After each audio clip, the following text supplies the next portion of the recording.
if you have a child that's having a problem, depends on what the problem is, but really the parent is the person who needs the help, the coaching, the support, because they're going to be the ones with the child every single day. Welcome to What I Meant to Say. I'm your host, Wendy Jones, founder of Be Better Media and a mom of 4, passionate about human connection. Throughout my journey, I have experienced many What I Meant to Say moments. But since life doesn't give us do-overs, I've created a space to reflect and tell our stories again, with a little more grace for ourselves and the hope that we can help others and be better for having listened. Welcome to What I Meant to Say. I'm your host, Wendy Jones, and I'm here today with Dr. Sheila Carroll, a pediatrician and obesity medicine physician that is helping kids live healthier, better lives. And a lot of that comes through parenting. So I'm excited to talk to you today, and thank you so much for being here.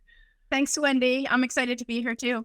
Yeah. So I know we have a lot in common in all of our interests and in helping the next generation just be the best that they can be. And but I'm really curious how you got started and what you do and why you love it so much.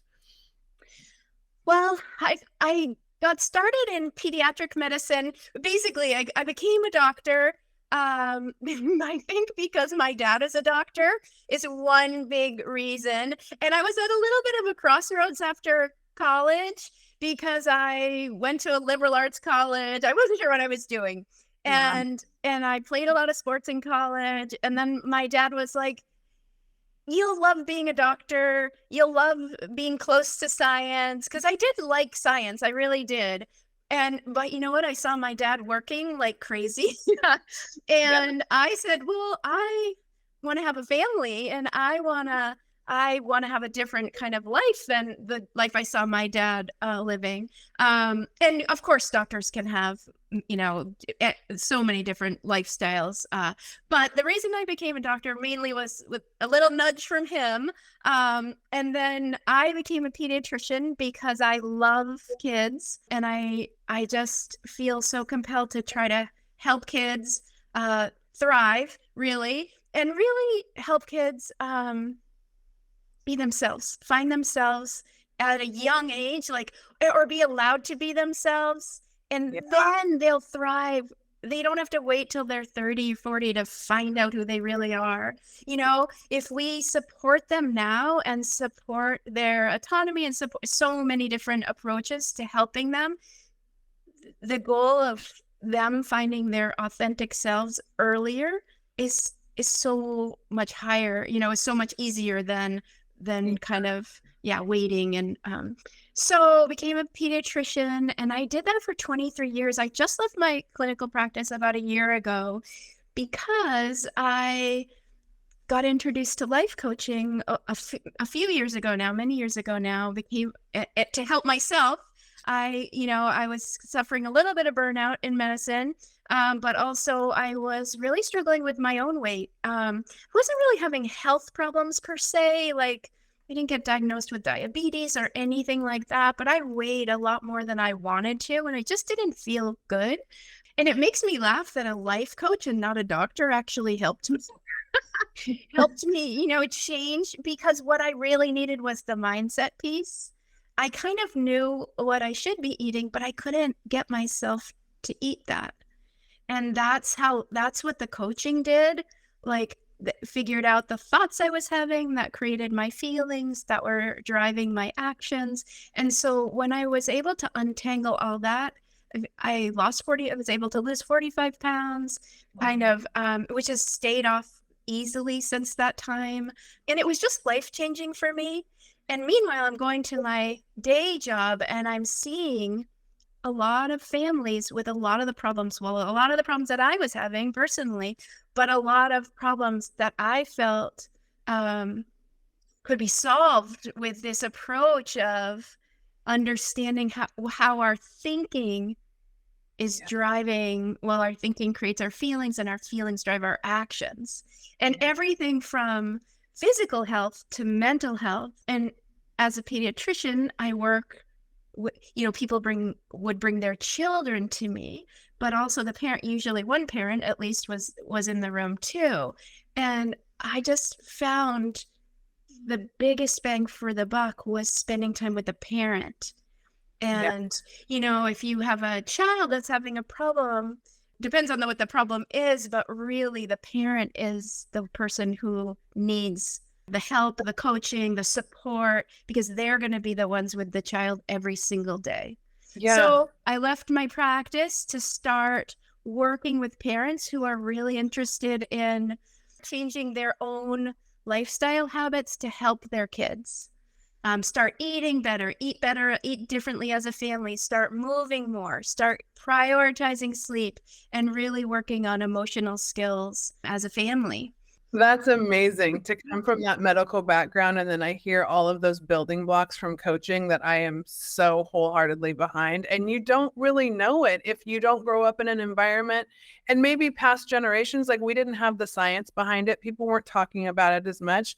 But now the more you discover about how those building blocks all fit together, it's like you're not really unless it's all connected, right? We can have this conversation about mental health or physical health or emotional health. But unless we realize that they're all feeding off of each other, it's really hard to put them all 100%. together. I Yeah. mean, 15 years ago, I was not, if a parent was bringing a child in with mental health issues, I wasn't really talking about their sleep or their nutrition or, or Yeah. even their feelings so much. But now more and more science and more evidence-based, practices are exactly what you're saying. It's all linked together. And there's so much that we parents can do to help our kids.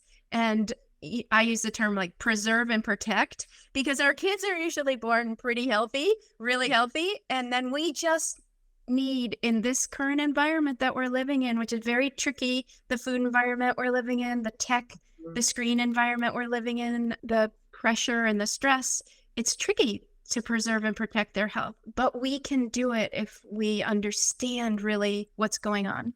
Yeah. Oh my gosh, it's giving me chills. So like what are some of those practical ways that you're helping these families connect the dots?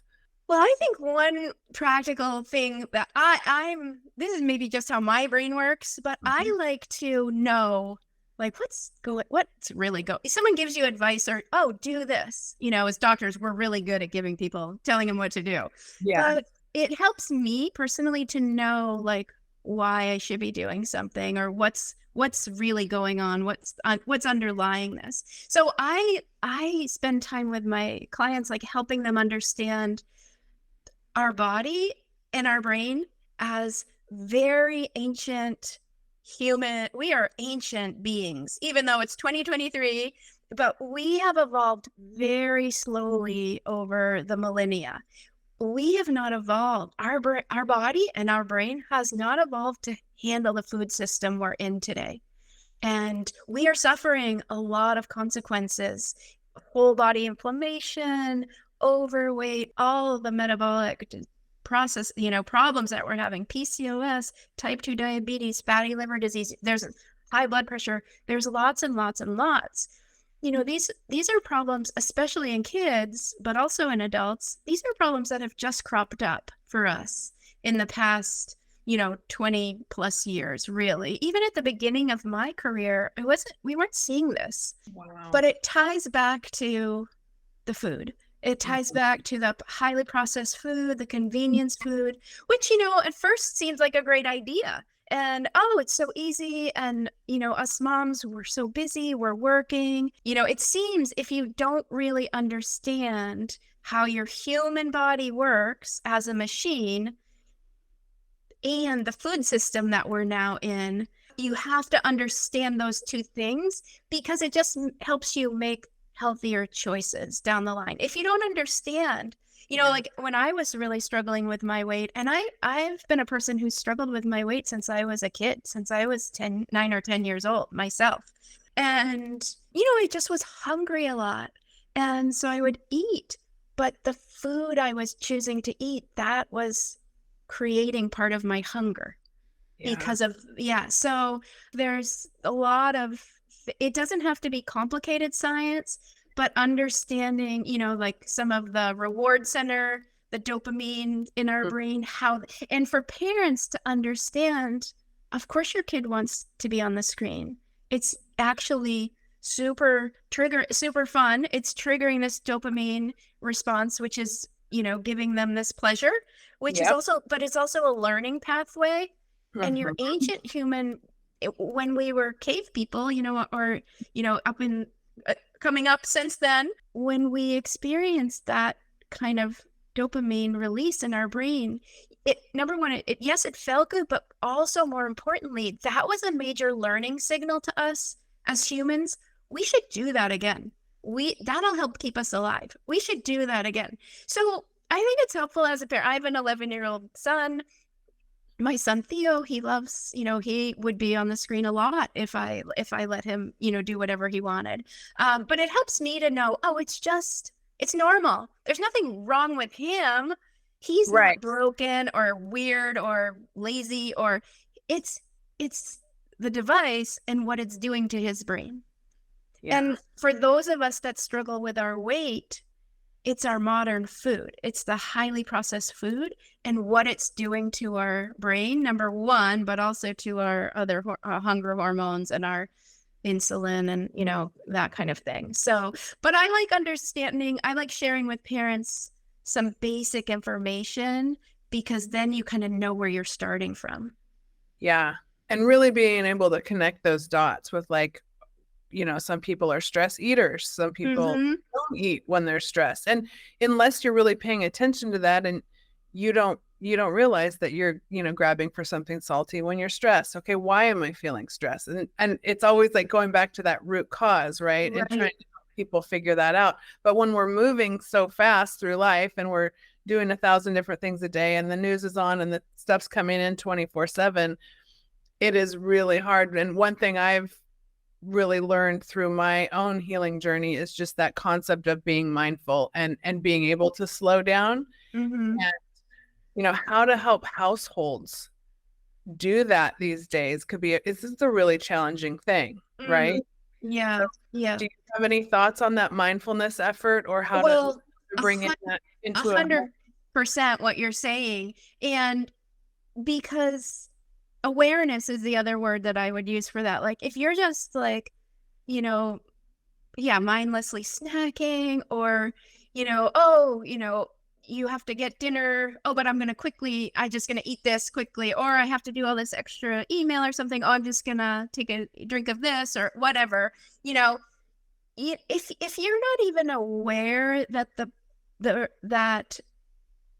that there is a connection between like what you're thinking and what you're doing, that was frankly kind of news to me. Wow.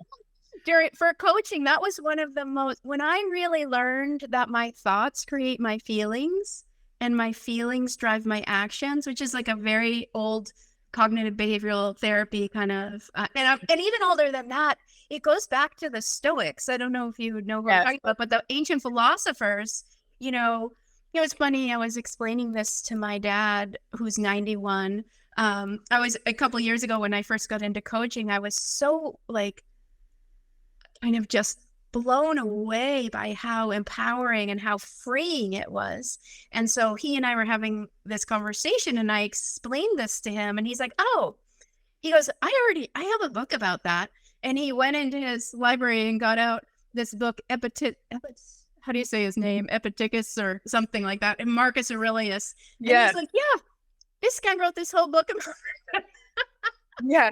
Way back, way back. So, but I think, a lot of that had never been explained to me as a child, or even until I was a midlife adult, that our thoughts create our feelings and our feelings drive our actions. And our actions give us our results in our life. So if you don't like the results you're currently having in any kind of aspect of your life, you can trace them back to the current thoughts you're having. And the trick is not to be mean to yourself, not to be cruel or judgmental or harsh, but to be like, oh, I didn't realize that I was thinking that, and that was causing me to, do these things that were then giving me this result I didn't want. Yeah. so to me, like, I found that and I was like, oh my gosh, this is so freeing, because now that initial thought might come to me, but I can have that little moment of awareness and being like, is this really the thought I want to stick with? Because our thoughts are optional.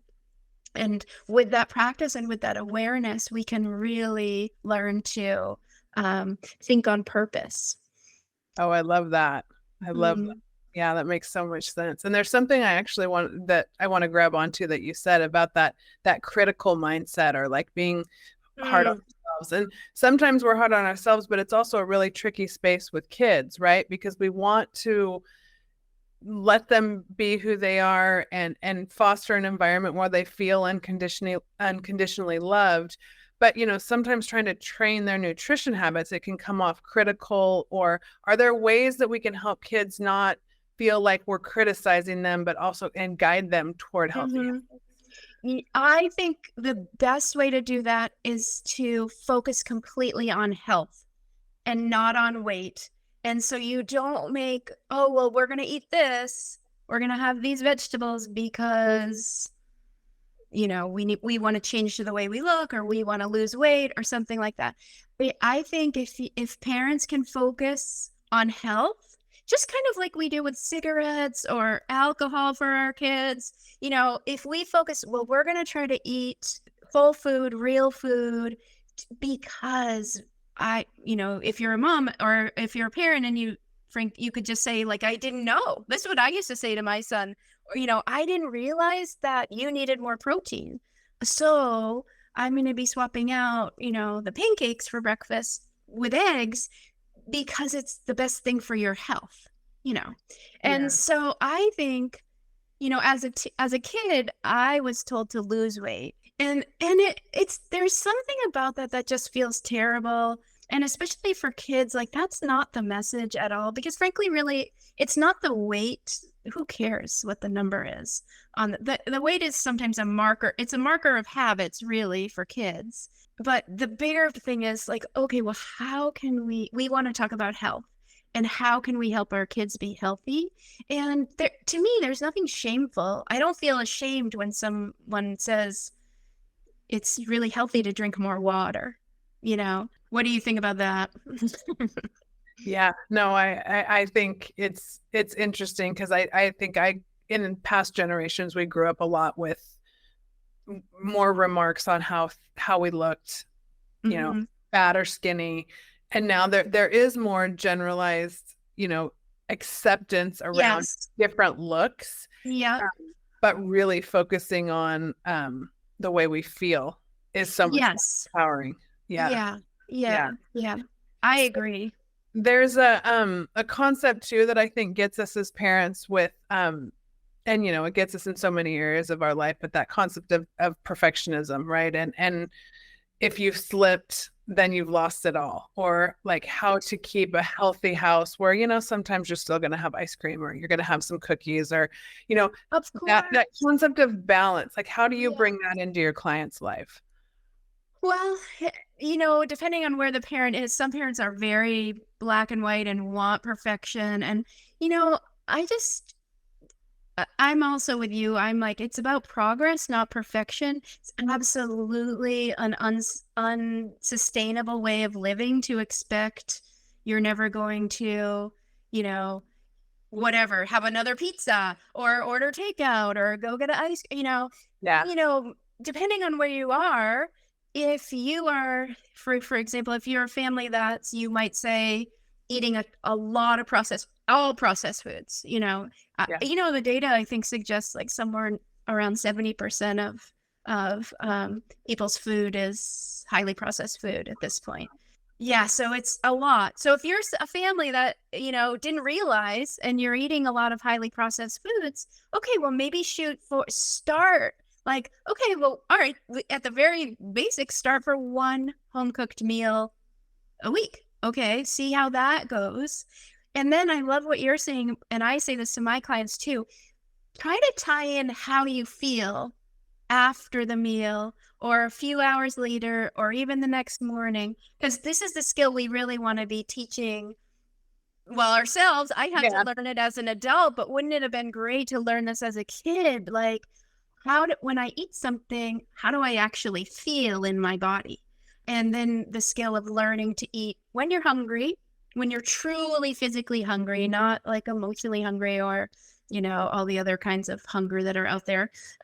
Like, looking at the clock, oh, it's 5 o'clock, I should be eating, or smelling something and then being hungry. But having our kids really be able to understand, oh no, this is my body telling me I need some energy coming in.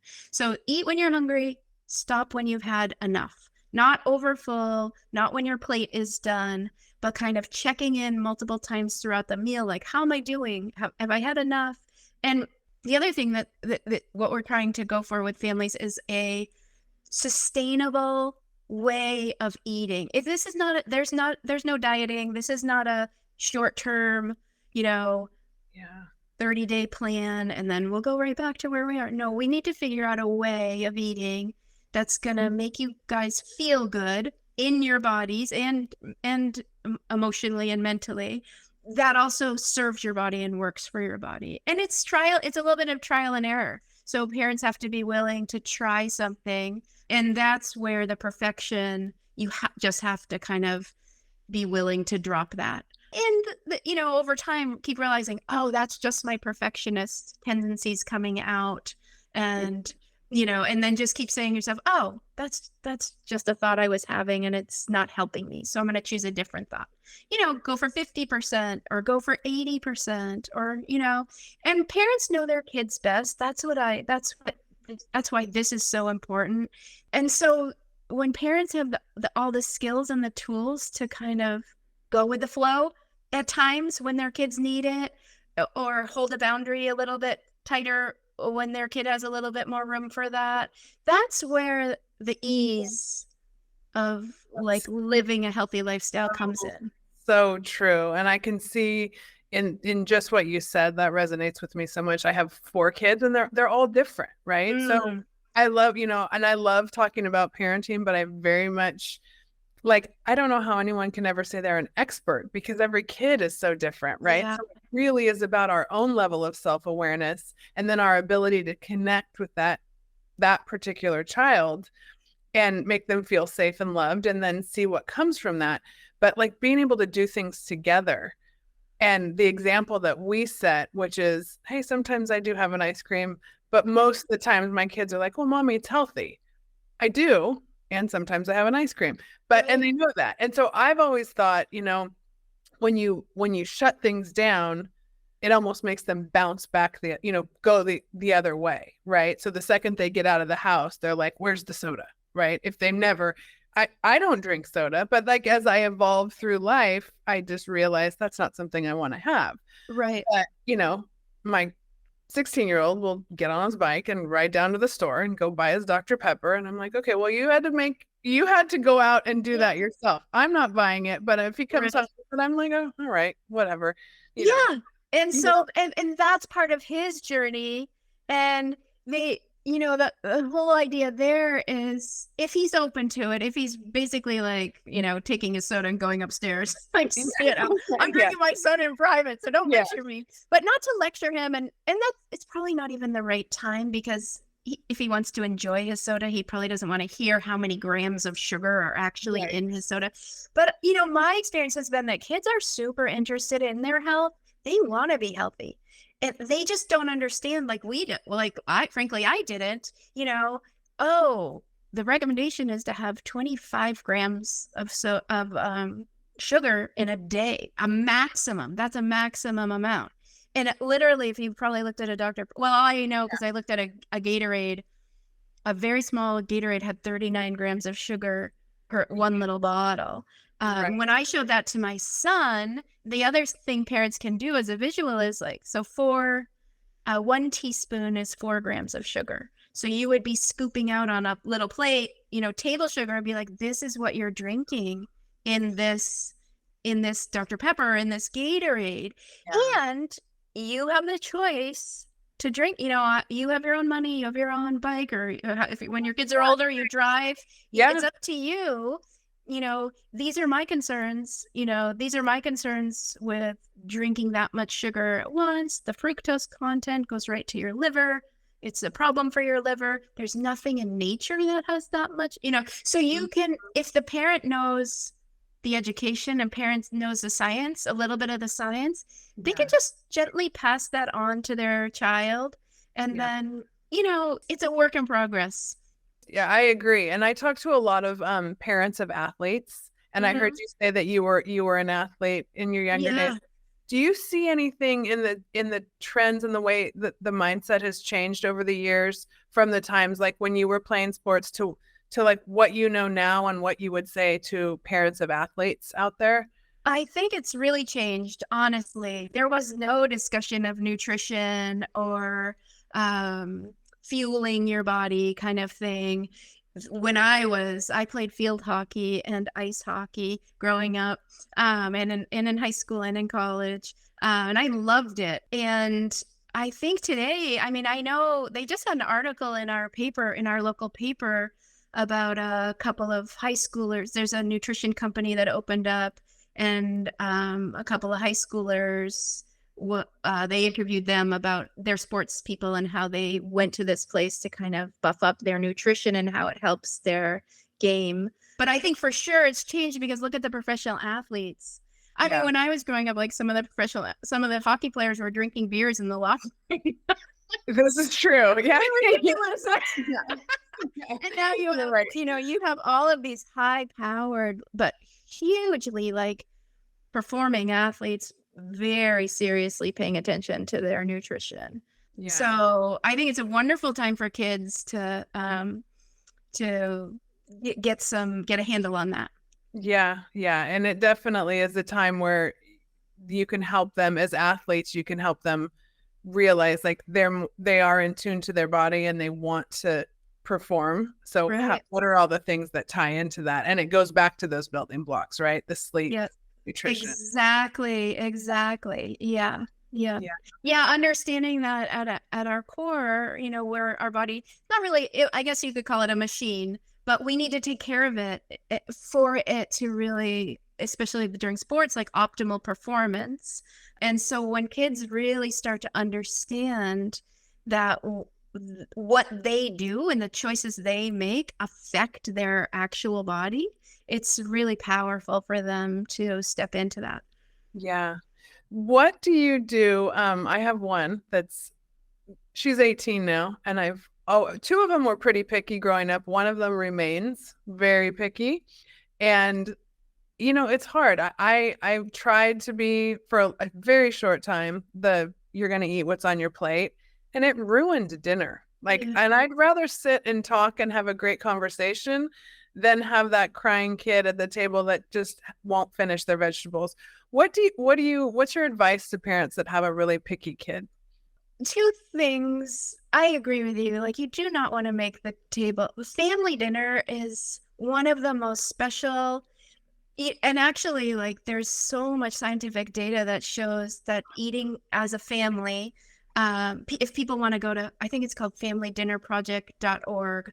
Oh my gosh, it is lower rates of anxiety, depression, higher academic performance, higher verbal testing in little kids, less teen pregnancy, less drug use, less obesity, more vegetable intake in parents and kids. I mean, the list of benefit, the simple act of, well, it's not so simple in today's world, I guess, but the act of prioritizing eating together as a family is so powerful for both the parents and the kids.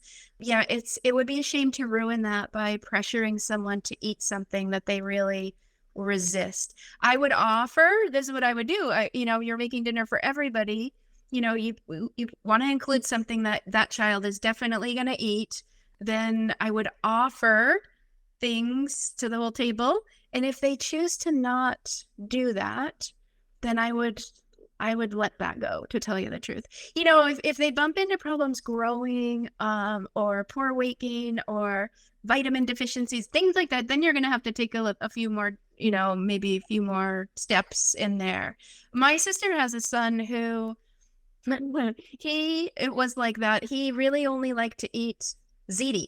He just was a guy. He ate ziti and bagels, and yeah.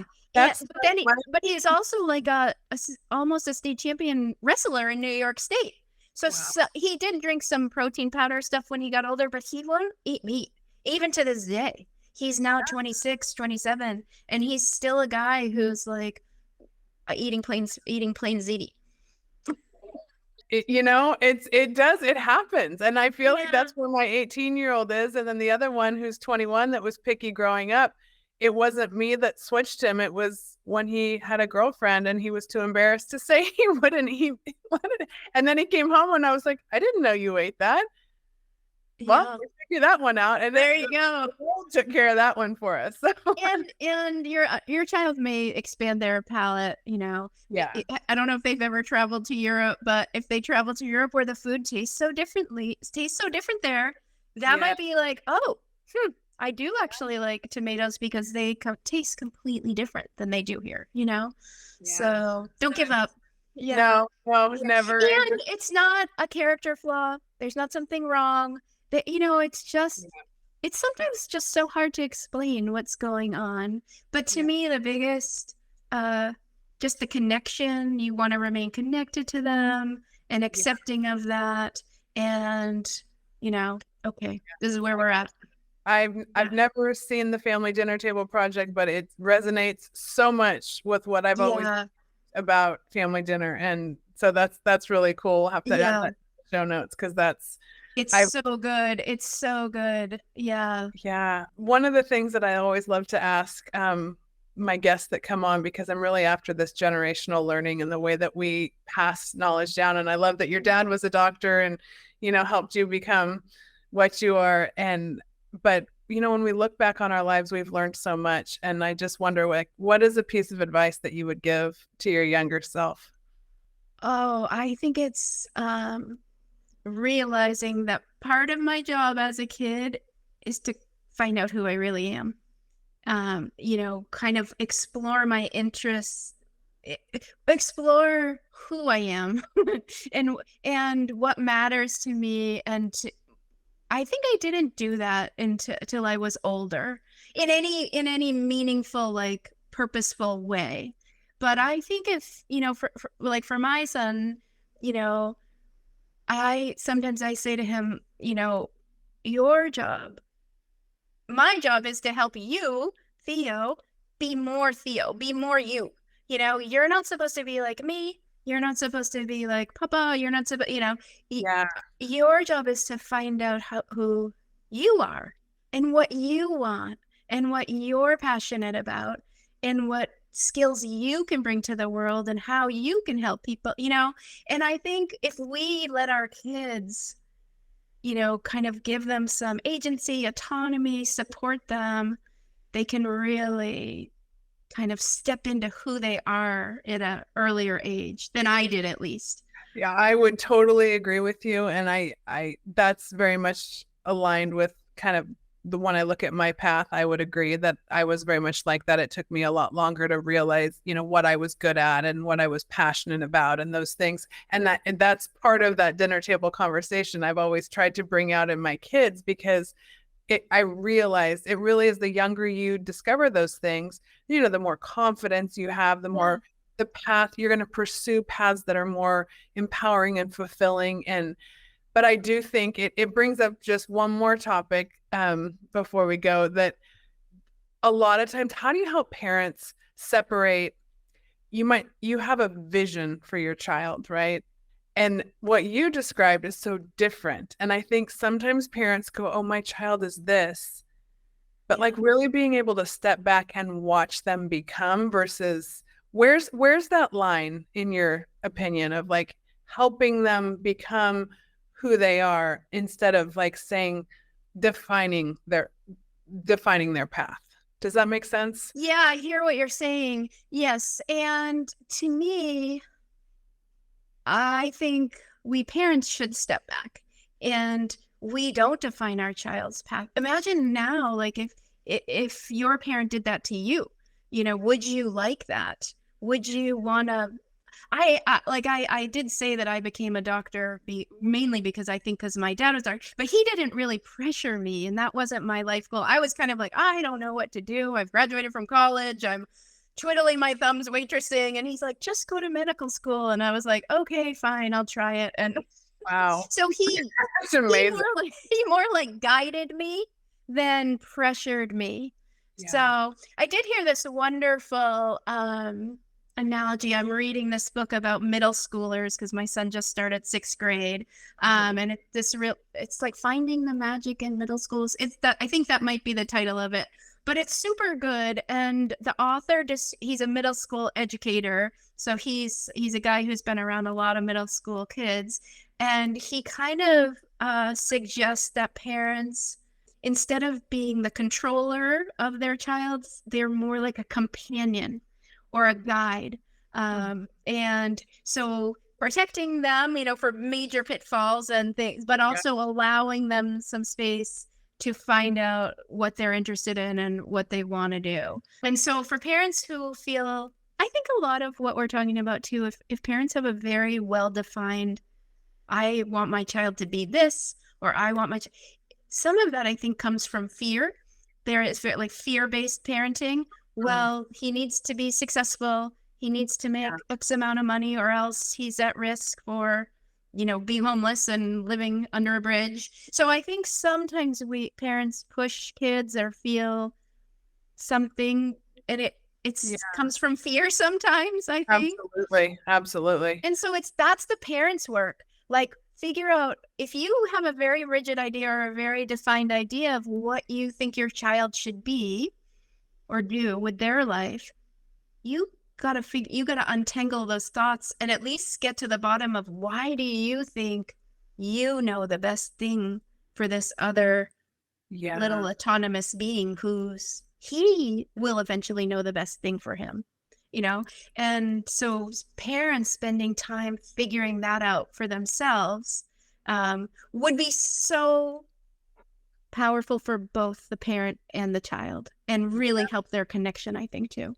That's beautiful advice. I love that. And that's why one of my things that I've written is just that self-awareness is the greatest gift we can give the next generation. Right. And that aligns with that so beautifully. So with that, I think we are so much on the same page. And I want people to be able to know where to find you and your coaching program. So what's the best way for people to reach out to you? I have a website. It's my whole name, SheilaCarrollMD.com.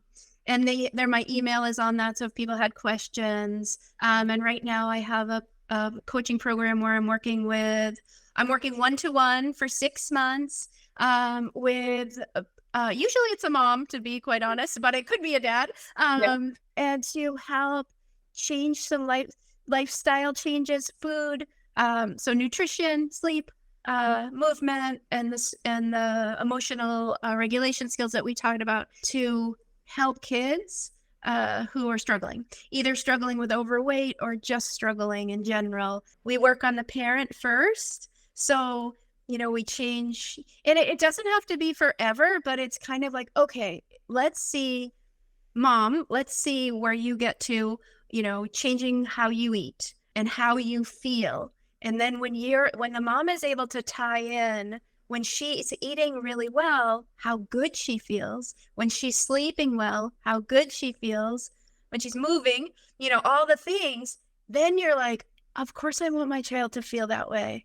Now I feel, it is really important to go to bed on time. It is really important to cut back on all the processed food and all the soda and all the things. Well, and the other thing that's coming to me there is that when you feel better, you actually have the energy to implement those systems in your home. Because when you're changing things, it takes additional energy. So it makes a lot of sense to me what you're saying on so many levels. But for me, that concept of feeling better gives you the energy to be there for your kid. Yeah, exactly. Yeah, that's another really good point. Yeah. So the parents go first, and then the second half of the last 3 months we work to